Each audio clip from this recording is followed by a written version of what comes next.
So you've got the wrong attitude, mate. I think you've got the wrong attitude here. No, but this is, to be honest with you, this was my last week. Why are you telling him that? Because I want to bring him down to my level.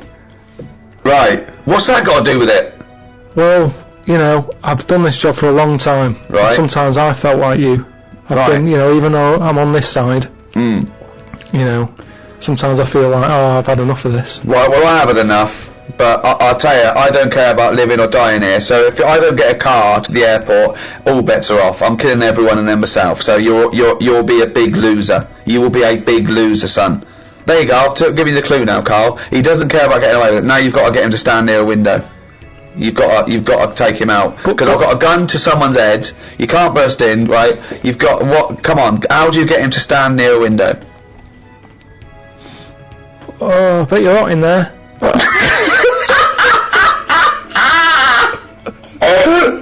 Keep going. I am hot. Yeah, that's why I've just drawn the curtains and keep away from the window because the sun's blazing in. It's not too bad away from the window. It's the sun's gone round the back now. Just come and have a look. It's a lovely evening. Why do you want me to stand near a window? I think just because when you see how nice an evening it is. Worst load of drivel ever. Keep going. Oh, interesting. When you see how lovely. No, it's that thing. I've heard that if you smile, you feel better. So have a little smile. Think of a happy moment in your life. I'll tell you what a happy moment in my life would be. Putting a bullet through your little round head, you cunt. Keep thinking about that image. Right. And you can see that round head. Just come to the window. I'll show you the round head. That would probably work, actually. What? No, I'm not going to come near the window. You come near the window. You come near my window. Have you come? Are you coming near the window? No, not yet. What? Delaying it again. Right, I'm coming near the window. Well, I'm going to shoot you if you come near the window, you dopey prat. Well, why? I thought we were getting somewhere here. No, I'm going to shoot you. I've conned you. I've negotiated you to come near the window, and I'm going to shoot you in the head, you prat.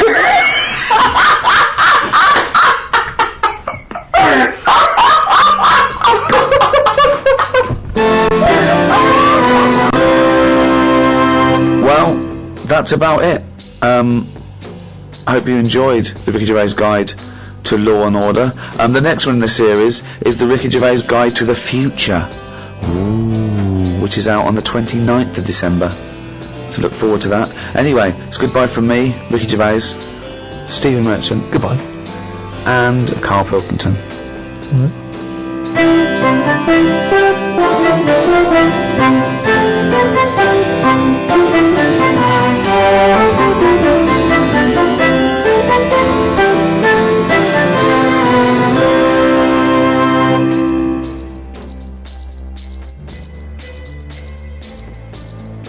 Audible hopes you have enjoyed this program. Hello and welcome to this free podcast promoting the new audiobook, The Ricky Gervais Guide to the Future, with me, Ricky Gervais, Stephen Merchant, hello, and Carl Pilkington. Right. We've recorded the guide for your listening pleasure. Carl's musings on that topic and his predictions are, I think, some of the most ridiculous and pointless things he's ever said. Yeah. Rick, you saying that obviously it's about the future, but perhaps we could pause for a second. The audiobook considers the future, but we've obviously known Carl for much of this decade. When we first met him, obviously I don't think either of us anticipated that we would be where we are today. How do you see the change in Carl? How has he grown in your mind? It's interesting, isn't it, that over the last sort of 8 years that we've known Carl, and everything we've done together, from the podcast through to these guides, through to the animation, the topic that keeps coming back up is the quest for knowledge, the point of knowledge, nature versus nurture, the human mind, introspection, morality, all those things that are huge, massive conundrums and problems that philosophers and geniuses have pondered, and yet it's his favourite subject as well, which is ironic because he knows nothing, but he's fascinated by that. Yeah, but because you can't go wrong with it. There's not a yes/no answer, is there? You can say what you want. What do you mean, though? Give me an example of a question we asked that you could be right whether you said yes or no.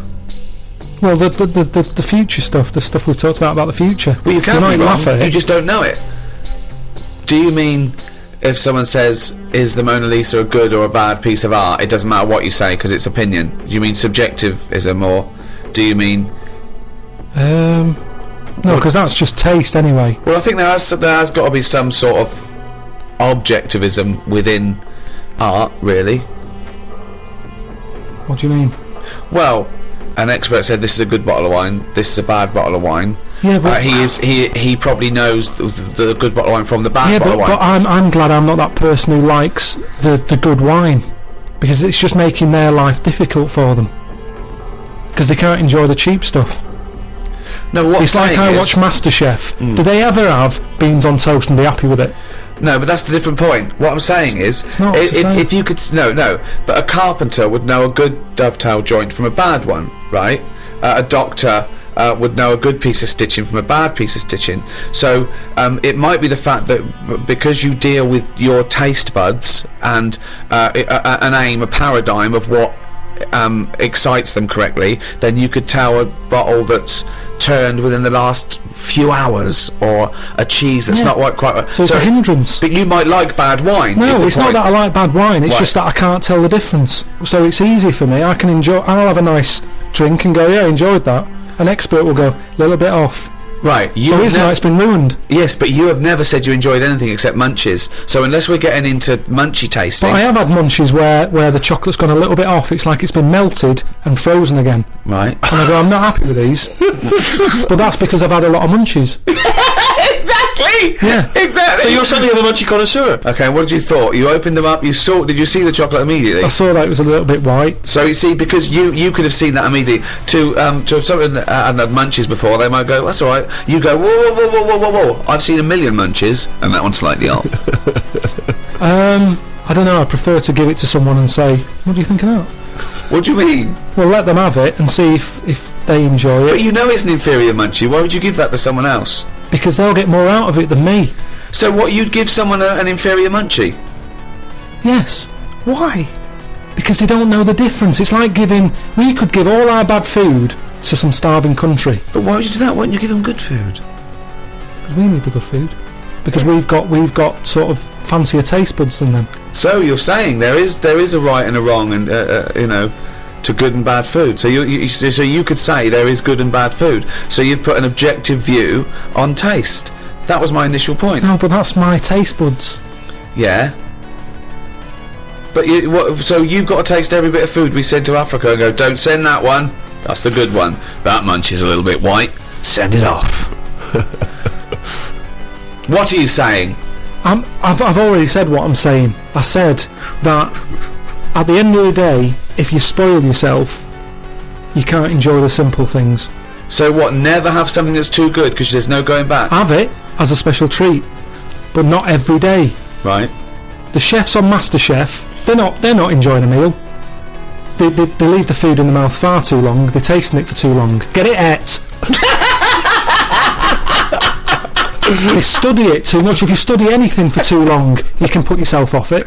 Yeah. So just have a look, have a taste. But Carl, in the time that I've known you, I've tasted finer wines than I ever had when I was younger. I've eaten good food in good places, and I would like to think I could honestly say that I prefer the good food and the good wine. It's patently better. The flavours, the sensations are more exciting to the palate. They're more memorable. A good bottle of wine is infinitely more preferable than a cheap bottle of plonk from the supermarket. Depends what you're used to. It does depend on you, but actually, Steve sort of food. I mean, I didn't go to a restaurant till I was 14. My older brother took us, and I think it was the first time my mum had been in a restaurant. Right, and I've still got my quite simple plebeian sort of taste. I mean, I do love mature cheddar on beans on toast. You can't beat it. So it's harder for us to get over that. But someone who's only ever been given the best food, I mean, I don't know what they think of a bad meal. But I mean, I come from a family where, my father's rule with food tends to be more that, it's all about quantity, not quality. The more food you have on your plate, is better. So when I was growing up, the height of sophistication in any restaurant was the mixed grill. Because the mixed grill was a number of meats, lightly grilled, seemingly with nothing else. Whatever meat you have out there, grill it, bring it out. And that was considered great and exciting because, you know, we didn't have all kinds of meats in our house every day, so that was something of a treat. But if I look back to those mixed grills, which at the time I enjoyed enormously, you know, they're not going to compare with eating, you know, the Fat Duck or a Gordon Ramsay restaurant, you know. But then I think that's going it too far. I don't want it to be P.T. Barnum. I do want it to be good food that I enjoy and, you know, excite my taste buds and leave me full, dare I say it. But I don't need to do things that taste different in your nose and your eyes than it did on your tongue and your throat. Yeah, but that's because you don't enjoy the sort of theatre of I don't enjoy the theatre, you know? no, that's true. That's a kind true. of almost like a theatrical Yes, experience. exactly, yeah. And I suppose that, I think when you go into it, you've got to know that it is actually something else. It isn't just a dining experience, it is something else. Yeah, but I don't go out for that. If I go out for food, it's because I'm hungry. I don't want the chef cooking out the table. Don't want to see it. It's a night out. Why am I sat in the kitchen? You like to come and sit in the kitchen, have your meal, so you can see it cook? No. Where's it going to stop? Oh, let's see him wash up the plates after. It's mental. I think chef's table is a bit weird. That's a bit intense. The table in the kitchen where you see everything. Ridiculous. All the clattering and the noise and him shouting exactly, at people. That's like being in the old small flat I had. Yeah. I want to get away from the kitchen, but I couldn't because it was next to the telly. Also, I don't. If I look at a kitchen, I have to turn away in case they wipe their nose or I see a bit of sweat drip into the souffle. I mustn't look into a kitchen for too long because I will see something I don't like. Yeah. I will see someone not wash their hands enough, or anything can put me off. Yeah. Well, that was some bonus drivel there. Tremendous drivel. Let's have a clip from the actual audiobook, The Ricky Gervais Guide to the Future. One prediction for the future, Carl, is from an academic study, what the world will be like in about 75 years from now. And a big prediction they're sort of sure of is that androgyny will rule. There'll be so little difference between men and women, apart from the biology, economically, socially. It won't matter who the biggest breadwinner is, that's already being phased out. If you're in a traditional heterosexual male-female couple, it'll be who stays home, who earns the most or whatever. It won't be governed by gender, and that's getting less and less anyway, as it is now. But soon you won't even need a female or a man in your life. You'll just need the egg or sperm, and you'll be able to have any coupling you want or not. Thoughts, Carl? That isn't what I've heard. What were you heard? I heard that. So you read an academic study, Rick, but let's find out what Carl's been reading. I heard we're all going to go ugly. Different point, though, isn't it? That's a completely different point. That not listening to a word Ricky said. No, it's just if we all sort of go ugly, that will sort the population. He gets an out. extra syllable in the word ugly. Ugly. Ugly.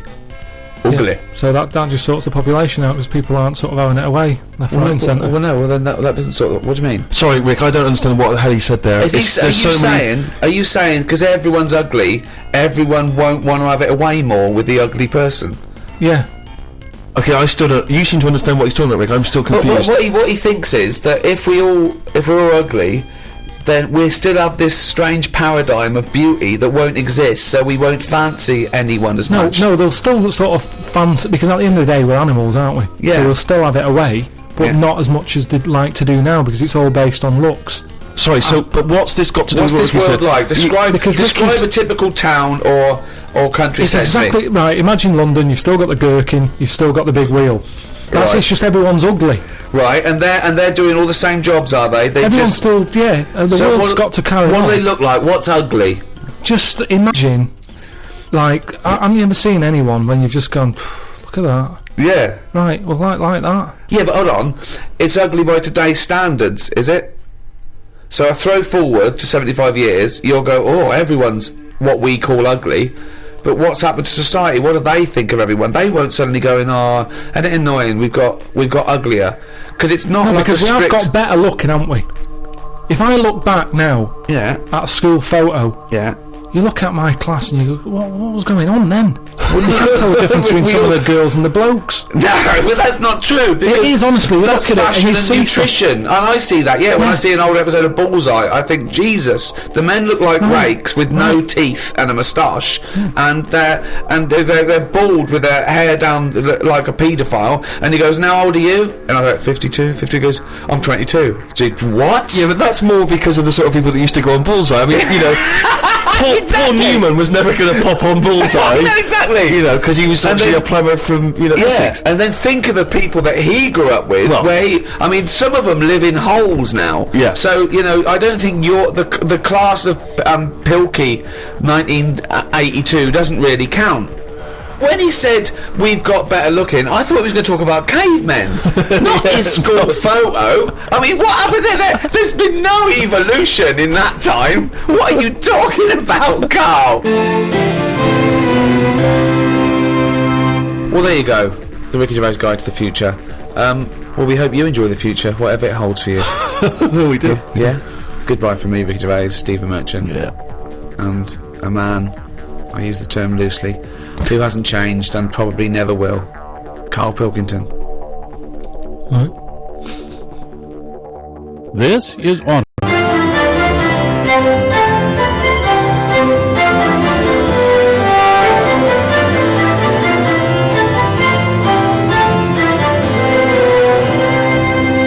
To quote the scholar and political theorist John Shah, the future is not a result of choices among alternative paths offered by the present, but a place that is created. Created first in the mind and will, created next in activity.